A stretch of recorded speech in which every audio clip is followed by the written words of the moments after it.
경남 지역 이슈를 집중 분석하는 시간 헬로 이슈 토크입니다. 2024년 새해를 맞아 도내 지역구 국회의원들을 모시고 정부 차원의 지역 현안부터 올해 국비 확보 상황까지 알아보는 특집 시간을 이어가고 있습니다. 오늘 헬로 이슈 토크에서는 밀양, 의령, 함안, 창녕을 지역구로 한 조혜진 국회의원 모시고 그간의 의정 활동과 다양한 지역 현안 성과 및 진행 과정을 짚어보겠습니다. 의원님 어서 오세요. 예, 반갑습니다. 반갑습니다. 새해 복 많이 받으십시오. 감사합니다. 새해 복 많이 받으세요. 예. 네. 2024년 새해 맞이는 잘 하셨는지 궁금한데요. 연말 연시 어떻게 보내셨습니까? 연말은 정기국회 기간하고 겹치는데 정기국회 기간에는 국정감사하고 예산심의하고 또 부수 법안 심의하고 하면서 보내는데 그 기간에 각 지역에서는 송년 모임들이 많습니다. 네. 그래서 이제 양쪽을 왔다 갔다 하면서 바쁜 시간을 보냈고 연말에서 연초로 바뀌는 그 시간은 저는 거의 대부분 해마다 제가 다니는 교회에서 송구 영신 예배에 가족들하고 참석하면서 지난 한 해를 보내고 새 한 해를 맞고 하는 일을 계속 이제 반복을 해왔죠. 많이 바쁘셨겠어요. 예. 또 지난 연말에는 국감과 예산 편성으로 마지막까지 바쁘셨잖아요. 예. 또 반가운 소식이 있습니다. 먼저 국감의 활약으로 연말에 네. 상도 받으셨더라고요. 예. 네. 제가 좀 그 국회의원의 본연의 업무를 성실하게 하려고 노력을 하다 보니까 네. 해마다 국정감사 결과에 대한 평가가 그래도 좀 좋은 편입니다. 그래서 국정감사 우수의원상을 여러 번 이제 받게 됐는데 올해는 우리 당에서 국민의힘에서 주는 국정감사 우수의원상이 매일 한 명씩 뽑아서 주는 상도 있었고 한 주에 주간 우수의원 주는 것도 있었고 다 끝나고 난 뒤에 종합 우수의원 주는 것도 있었는데 셋 다 해당됐어요. 되게 많네요. 일일 우수의원도 되고 주간 우수의원도 되고 네. 나중에 종합 우수의원도 되고 그 다음에 이제 한국 유권자 총연맹에서 또 여러 단체들하고 같이 국정감사 모니터해서 네. 그 평가 결과를 가지고 주는 국정감사 우수 의원상도 받게 됐고 또 우리 사회에서 좀 소외계층이라고 할 수 있는 한센인들 있지 않습니까? 네. 한센 협회에서 주는 또 한센인 대상 그것도 받게 됐고 그 다음에 한돈협회 있지 않습니까? 네네. 한돈협회에서 제가 국정감사 기간 중에 우리 한돈, 한국의 이 양돈과 축산 또는 더 크게 보면 농업 발전을 위해서 국정감사의 주요 이슈를 제기하고 역할을 많이 해줬다고 해서 또 우수의원으로 선정해서 네. 상을 주셔가지고 그렇게 받게 됐는데 제 개인적으로는 다 소중한데 그 중에서 이제 우리 당에서 그렇게 평가를 해주니까 그게 참 뿌듯하고 네. 그리고 한센인 의료업계 사시는 분들이 또 저를 그렇게 또 이제 좋게 평가해 주셔서 상을 주셔서 그게 참 마음에 많이 남습니다. 그렇군요. 수상 굉장히 많이 하셨는데 늦었지만 많이 축하드립니다. 고맙습니다. 네. 또 지난 연말에는 국회 예산 편성으로도 많이 바쁘셨잖아요. 예. 결국 법정 시한을 넘기긴 했지만 올해까지는 넘어오지 않았다는 점에서 다행이란 목소리도 나오고 있습니다. 예산 편성 마무리는 잘 되셨나요? 베스트는 아니죠.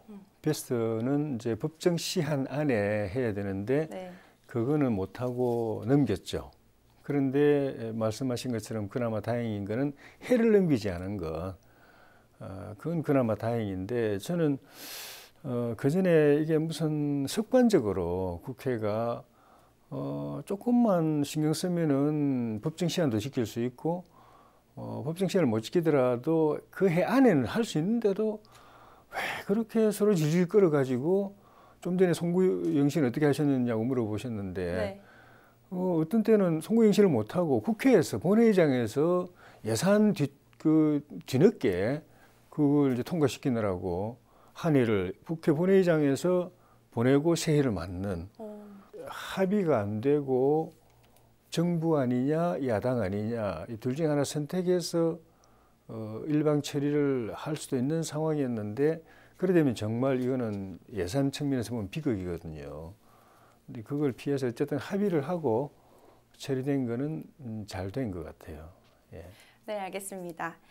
또 미리 함창이라고 불리는 의원님 지역민들께서는 지역에 어떤 예산들이 국비로 확보가 됐을지 궁금하실 거잖아요. 그래서 대표적인 예산과 해당 사업은 어떤 게 있는지 한번 소개해 주세요. 사업은 엄청 많습니다. 4개 시군이고 시군마다 한 해 예산이 적으면 7천억, 많으면 1조 2천억 이렇게 규모가 되기 때문에 근데 그 사업들이 국회에서 최종 확정은 되지만 들어가는 거는 그 한 4월, 5월부터 시작을 해요. 그 다음 해 예산 편성을 각 부처에서 먼저 이제 시군에서 먼저 만들어서 도로 넘기죠. 도에서 중앙부처로 넘기죠. 중앙 각 부처에서 또 기재부로 넘기죠. 기재부가 국회로 넘기는데 대개 그 단계에서 예산을 다 집어넣습니다. 그래서 국회로 넘어올 때는 지역 예산이 그 과정을 거치는 동안에 다 거기 들어가서 국회로 넘어옵니다. 근데 국회의원이 해야 될 거는 그 과정에서 5월부터 4, 5월부터 시작해서 기재부까지 가가지고 국회로 넘어올 때까지 집어넣는 거 1차적으로 하고 근데 거기서 빠지는 게 있어요. 정부가 이건 도저히 못 해준다. 그런데 우리 지역으로서는 포기할 수 없는 중요한 예산이 있어요. 그게 국회 넘어올 때 그런 게 빠져가지고 넘어오는 게 있거든요. 근데 진짜 중요한 작업은 이제 국회에서 예산 심의할 때 빠져 있었던 것을 집어넣는 거. 그게 참 힘들어요. 그래서 그 앞 과정에서 넣는 것도 중요하지만 국회 예산 심의 과정에서 당초에 빠져 있었던 예산을 집어넣는 것이 의원의 성실성, 노력, 열정, 역량 이런 게 평가받는 부분인데 이번에도 저희가 각 4개 시군에 1개 이상씩 다 들어갔어요. 그래서 우리 지역에서 이거는 꼭 넣어주셔야 됩니다. 의원님 예산심의 가서 꼭 넣어주세요 했던 것들이 다 들어가게 됐어요. 그러니까 밀양 같은 경우에는 공립 산림 레포츠 센터 사업이 총 사업 예산이 사업비가 250억짜리 사업이 있었는데 정말 이거는 기재부에서 산림청에서는 하고 싶어 하는데 기재부에서는 절대 못 해준다. 그래서 비어가지고 국회에 넘어와서 장관님, 차관님, 실장님, 또 국장님, 담당 과장까지 제가 일일이 다 설득하고 우리 부자님들도 총동원돼가지고 그걸 이제 넣고 통과시켰고 그 다음에 의령은 거기도 국립기관인데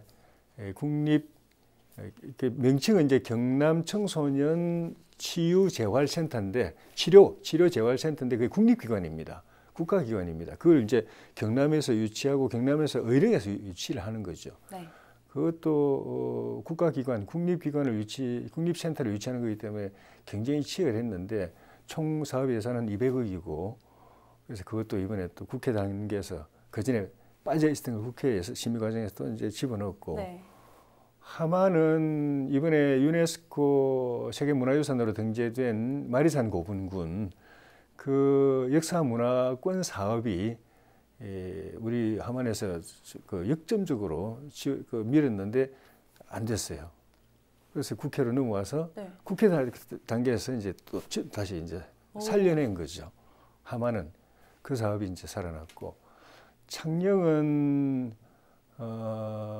이번에 처음으로 정부가 온천도시라는 걸 지정을 했습니다. 처음으로. 거기에 우리 그 창녕이 온천도시로 지정이 됐는데 그 과정에서도 우리 창녕에서 그 못 들어간 걸 제가 온천도시 지정하는데도 정말 좀 역할을 좀 발휘했고 그 다음에는 지정되고 난 뒤에는 사업이 따라야 되거든요. 그 지원 사업이 따라야 되는데 온천도시 지정은 해놓고 사업이 없으면은 지정했다는 게 효과가 그만큼 반감되는 거니까. 근데 지원 사업이 또 빠졌어요. 그래서 그것도 이제 국회 예산심의 과정에서 집어넣고, 그 다음에 우리 창녕군 경찰서의 수건 사업이었던 읍파출소 이전 정축 사업. 저를 그 읍파출소로 직접 데려가서 거기서 간담회를 하자고 그러더라고요. 그래서 여름에 갔어요. 가서 보니까 너무 오래된 시설, 낙후되고 이제 안전 문제되고 네. 또 시설도 너무 열악하고 거기서 우리 경찰 공무원들이 고생하시는 게 너무 안타까워서. 네. 근데 규정상으로는 이게 쉽지가 않아요. 정부가 노후 관설을 이렇게 신축해주는 그 기준이 있는데 그게 조금 미달돼서 그래서 그것도 이제 빠졌는데 네. 국회 과정에서 다시 살려내서 네. 우리 경찰관님이 저한테 문자로 보내서 그때 같이 간담회를 했던 저한테 이제 호소를 하고 저는 최대한 노력해 보겠습니다 하고 네. 현장에서 약속할 때 그 자리에 계셨던 우리 소장님이 문자로 보내서 감사하다고. 다행입니다. 그래서 참 보람 있습니다. 작년 한 해가 정말 예산 확보부터 예. 지역 사업까지 정말 많이 바쁘셨을 것 같은데요. 예. 또 국회의원 일이라고 하면은 예산 확보뿐만 아니라 입법 활동도 주목이 되잖아요. 예. 또 의원님께서 지역구에 큰 영향을 미칠 만한 개정안으로 예. 농지법 일부 개정안을 대표 발의하셨습니다. 예. 대표 발의한 게 작년 6월이셨잖아요. 예. 네. 현재 어느 정도 진행이 되고 있나요? 농림해양수산위원회에서 이제 계류돼 있는 상태고 본격적인 심사를 기다리고 있는 상태인데 네. 이게 우리 밀양, 의령, 함안, 창녕 저희 지역구 농민들만의 수건 사업이 아니고 전국의 농민들의 수건 그렇죠. 사업이에요. 네. 그리고 농민들뿐만이 아니라 그 농촌에 귀촌하고 싶어하는 도시민들 또는 귀향하고 귀농하고 싶어하는 분들. 네. 그리고 지역에 이런 농지를 개발해서 큰 사업을 일으켜서 지역 경제를 일으키고자 하는 여러 사업 주체들 네. 다 원하는 거예요. 다 간곡하게 간절하게 바라는 거예요. 네. 네. 근데 이게 왜 문제가 있었느냐 하면 원래가 농지는 우리나라는 이게 사고 파는 걸 굉장히 엄격하게 제한을 했습니다. 농토로 보존한다는 그 목적 때문에. 네. 거기에다 그게 더 좀 상황이 악화된 게 LH 그때 투기 사건 때문에 네. 투기를 방지한다고 하면서 그나마 그것도 더 못하게 해버린 거예요. 네. 그 시골에 농사 짓는 분들은 나이 들면은 남는 게 사실 농토 말고는 별로 없어요. 그렇죠. 무슨 돈을 뭐 현금을 이렇게 이렇게 저축을 오래 해놓은 것도 아니고 농사를 더 이상 지을 수 없는 체력적으로 이렇게 연령적으로 한계가 와가지고 공무원이 또 기업의 그 직원이 그 정년 퇴임하듯이 농사도 퇴임할 때가 오거든요. 그거는 농사 더 이상 못 짓고 이제 노후를 살아야 되는데 그때부터는 수입이 없잖아요. 농사를 못 하니까. 그러면 되게 이제 그 농토를 팔아가지고 그거 가지고 나머지 여생 생활비를 대는데 팔 수가 없는 거예요. 딱 규제가 묶여가지고 팔 수가 없으니까 값도 엄청 팔지도 않지만 안 팔리니까 값이 네. 도시의 이 똑같은 면적의 이 토지에 비하면 이건 비교도 할 수 없는 뭐 10분의 1, 100분의 1, 1000분의 1, 만분의 1 정도 되니까 똑같은 땅인데 더구나 도시의 땅은 뭐 투자를 하는 것도 아니잖아요. 그냥 사고만 해도 값이 올라가는데 농토는 평생 거기에다 땀을 쏟고 해서 투자를 하죠. 관리를 한 소중한 이 자산인데 네. 값은 바닥인 거예요. 네. 그러니까 팔 수 있게 해줘야 노후 대비를 할 수 있고 네. 그다음에 거래가 가능해야 값이 또 현실화됩니다. 제값을 받을 수가 있어요. 그래서 이제 그 많은 분들이 저한테 건의를 해서 농업인 단체도 건의를 하고 지역의 여러 기관들이 건의를 해서 제가 이제 사고 파는 걸 규제를 많이 완화시켜 가지고 많이 사고 팔 수 있게 법안을 내놨는데 그게 통과가 되면은 일단 자산 가치가 올라갑니다. 네. 거래가 가능하니까. 그러면은 귀농 귀촌하는 분들이 와서 땅을 살 수가 있어요. 네. 그러면 귀농 귀촌 할 수가 있는 거죠. 그다음에 그 귀농 귀촌 말고도 거기에다가 투자를 농토를 구입해가지고 거기 투자를 사업을 하려는 분들이 또 사업을 할 수가 있어요. 그러면 개인 농토를 가진 그 농민들은 땅값 자산이 가치가 이제 제대로 이제 평가를 받게도 되지만 네. 그 지역에 산업이 일어나는 거죠. 그렇죠. 여러 가지 면에서 네. 농업뿐만 아니라 서비스업이라든지 또 공업이라든지 이런 산업이 일어날 수 있기 때문에 지역 경제가 활성화되는데 굉장히 유익한 법안이어서 지금 상임위에서 여러 법안들이 밀려 있어가지고 네. 아직 본격 심의는 안 됐지만 제 희망사항은 우리 21대 국회 끝나기 전에 이걸 반드시 통과시켜서 전국의 농민, 농촌에 큰 희망을 드리고 새로운 성장 동력을 만들어 드리는 것 그걸 꼭 해내고 싶습니다. 농업에 종사하시는 분들뿐만 아니라 많은 예. 분들에게 반가운 소식일 것 같습니다. 예. 또 공직선거법은 본회의를 통과했죠. 예. 네. 좀 현실적인 내용들이 많아서 되게 관심을 갖고 있던 분야였는데요. 예. 이 점도 한번 소개 부탁드릴게요. 제가 직접 대표 발의해가지고 통과된 법이 있고 또 공동 발의나 또는 다른 의원들이 이 발의해서 통과된 법안들이 있는데 제가 그 직접 발의해서 통과된 법안은 선거 때 수고하시는 우리 선거운동원들, 선거 사무원들 중에는 일반인도 있고 네. 율동을 한다든가 하는 일반인도 있고 공무원들이 또 투개표라든가 또 선거감시 이런 데는 또 공무원들이 또 참여를 합니다. 네. 근데 거기 할 때 매일 하루에 수당을 주거든요. 근데 수당이 지금 30년째 딱 묶여 있어요. 하루 수당이 3만 원이라고 그러면 본인이 공무원이든 네. 아니면 다른 뭐 자영업을 하는 분들이든 하루 수입이 3만 원은 아니잖아요. 뭐 5만 원일 수도 있고 5만 원도 아니죠. 뭐 되게 이 비닐하우스 같은 데 가서 일을 해도 10만 원 이상 15만 원씩 받는데 네. 그러니까 이게 굉장히 중요한 국가적 그 정치 일정인데 네. 거기에 참여하는 분들이 굉장히 좀 성실하게 또 최선을 다해서 참여해야 선거 과정, 선거 운동 과정, 또 투표 과정, 개표 과정이 문제없이 차질 없이 될 텐데 네. 3만 원 받고 하라니까 아무도 안 하려고 하는 거예요. 그러니까 그게 막 그냥 편법으로 더 지급하기도 하고 공무원들은 하라고 그러면은 안 한다고. 선관위에서 이렇게 그 요청을 해도 안 한다고. 그러니까 선관위가 애로사항이 그런 인력을 구할 수 없다. 네. 그러면서 선관위에서 이건 더 현실화시켜줘야 된다. 그래서 3만 원이었던 거는 6만 원으로, 5만 원이었던 거는 10만 원으로, 또 7만 원이었던 거는 14만 원으로. 그 단계마다 다릅니다. 선거운동원이 있고, 그다음에 이제 국회의원과 지방자치단체 투개표 종사자가 있고, 대통령 선거 투개표 종사자, 그다음에 사무장, 그리고 이제 각 그 지역의 연락소장.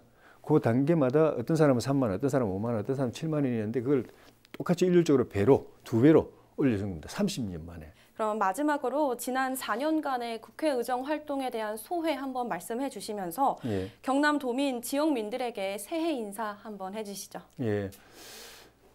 앞부분에도 말씀드렸지만은 4년 전에 삼선 도전했을 때 우리 밀양, 의령, 함안, 창녕의 시군민 여러분께서 저에게 과분한 사랑을 베풀어 주셔서 득표율 경남, 울산, 부산에서 국민의힘 1위를 만들어 주시고 득표수 전국의 국민의힘 1위 또 253명 당선자 중에 3위를 만들어 주셔서 제가 보답하기 위해서 정말 저는 최선을 다했는데 부족한 부분이 있을 수도 모르겠습니다. 이제 새해에는 코로나 터널이 이제 지나가고 모든 것이 조금씩 회복되어 가고 있는 상황입니다. 이번에 작년에 전 세계의 가장 유력 경제지였던 이코노미스트에서 세계 OECD 35개국 경제 성격을 평가했는데 한국을 2위로 평가했습니다. 미국이 3위였습니다. 그 잘 나가는 미국을 3위로 하고 한국을 2위로 했는데 우리가 그걸 느끼지 못하는 게 그게 피부로 민생 경제로 그 회복세를 못 느껴서 그런데 그만큼 우리가 어려운 경제 여건 글로벌 복합 위기 속에서 방어를 잘 하고 있는데 올해는 그것이 회복세가 더 강화되어서 우리 5천만 국민 모두에게 또 우리 경남 320만 또 그 도민 모두에게 또 저희 지역구의 군민 시민 모두에게 전달되는 그런 한 해가 되었으면 좋겠습니다. 경기 회복될 때 우리 경남이 가장 먼저 그걸 느낄 수 있는 산업적 측면에서 가장 먼저 그 회복을 느끼고 또 누릴 수 있는 그런 한 해가 되었으면 좋겠습니다. 청룡해라는 게 정말 예사롭지 않은 한 해인데 이 상스러운 기운을 오늘의 이 기운을 올 연말 12월 31일 마치고 재종소리가 울리는 그날까지 우리 도민 여러분 또 저희 지역구의 시구민 여러분 그대로 안고 하시는 일 다 형통하고 또 건승하고 건강하시고 가정마다 행복하시기를 기원하겠습니다. 알겠습니다. 오늘 말씀 감사합니다. 네, 고맙습니다. 전국적으로 인구 감소가 이어지는 상황에서 경남의 기초지자체인 밀양, 의령, 함안, 창녕에 놓인 숙제 역시 많고 어렵습니다. 이 문제를 해결하기 위한 지역 일꾼의 현장형 행보가 총선을 앞두고 더욱 바빠지고 있는데요. 지역민의 관심과 기대가 사업과 정책 마무리의 추진체임을 강조하면서 오늘 헬로 이슈 토크는 여기서 마무리하겠습니다. 오늘 방송은 헬로티비 뉴스 공식 홈페이지에서 다시 보실 수 있습니다. 시청해주신 여러분 고맙습니다.